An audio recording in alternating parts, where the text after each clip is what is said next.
Shalom, perkenalkan nama saya Teresia. Saya di sini akan mempresentasikan tugas saya yaitu tentang perencanaan pembelajaran dalam bab 2 di dalam minggu efektif.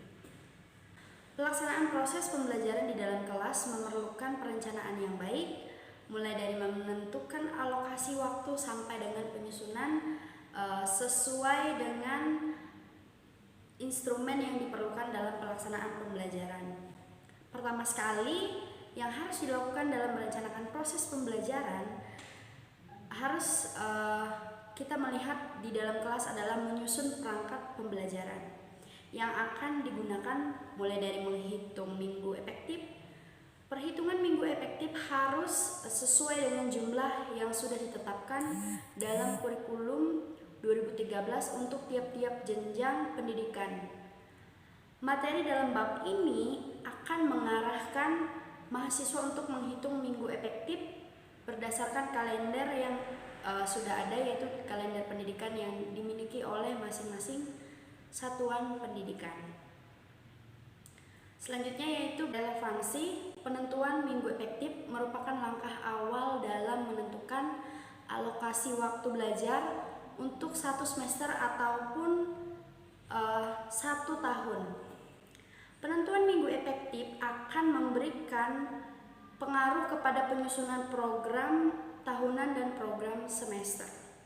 Kesalahan dalam menentukan jumlah minggu efektif yang dapat digunakan dalam satu semester akan memberikan pengaruh terhadap penggunaan waktu dalam proses pembelajaran atau proses belajar mengajar.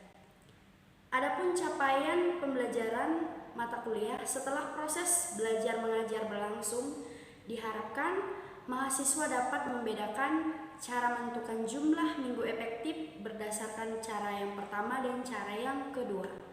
Menentukan jumlah minggu efektif untuk semester ganjil dan genap, menghitung jumlah dan efektif tidak efektif untuk semester ganjil dan genap. Sekarang kita masuk dalam uraian materi. Sebelum kita menghitung minggu efektif, jam efektif yang akan digunakan pada setiap semester, maka kita harus dapat membedakan perbedaan minggu efektif, minggu tidak efektif, jam efektif, dan jam tidak efektif. Selain itu, harus dapat membedakan cara menentukan jumlah minggu efektif dan jam efektif berdasarkan cara satu dan cara yang kedua. Minggu efektif merupakan minggu yang dapat digunakan untuk pelaksanaan proses belajar mengajar di sekolah. Jika minggu efektif, maka jam pengajaran yang digunakan untuk proses belajar mengajar juga terhitung efektif. Artinya, pada jam minggu efektif tersebut digunakan untuk mengajar materi. Minggu tidak efektif adalah minggu yang tidak ada berlangsung proses belajar mengajar atau dikatakan juga dengan libur. Pada minggu tidak efektif, jam yang tersedia dan juga menjadi tidak efektif, artinya karena libur, maka tidak digunakan jam untuk menyajikan materi. Pada minggu efektif terdapat juga jam tidak efektif, artinya ada proses belajar mengajar di sekolah, tetapi jam yang digunakan bukan digunakan untuk memberikan materi pengajaran, akan tetapi digunakan untuk kegiatan lain. Misalnya digunakan untuk ulangan tengah semester, ekskul, dan lain-lain. Cara menghitung minggu efektif untuk tiap semester ada 2 cara digunakan, yaitu yang pertama dan cara yang kedua. Kita masuk dalam cara pertama berdasarkan minggu kalender.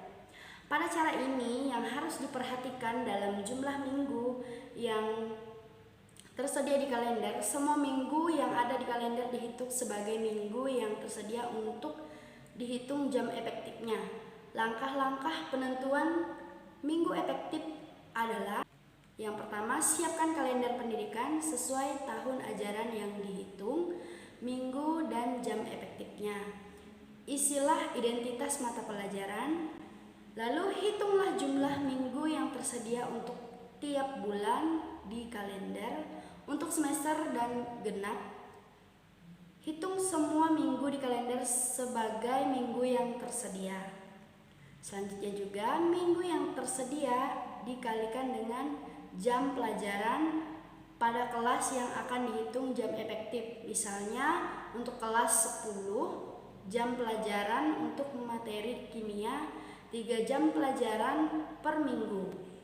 Hitunglah minggu tidak efektif pada bulan yang akan dihitung, kurangi minggu yang tersedia dengan minggu yang tidak efektif. Hasilnya akan diperoleh minggu efektif dan jam yang efektif. Lalu tentukan jumlah jam efektif dengan cara mengalihkan jumlah minggu efektif dengan jumlah jam pelajaran yang tersedia untuk setiap kelas. Selanjutnya kurangi dengan jam tidak efektif.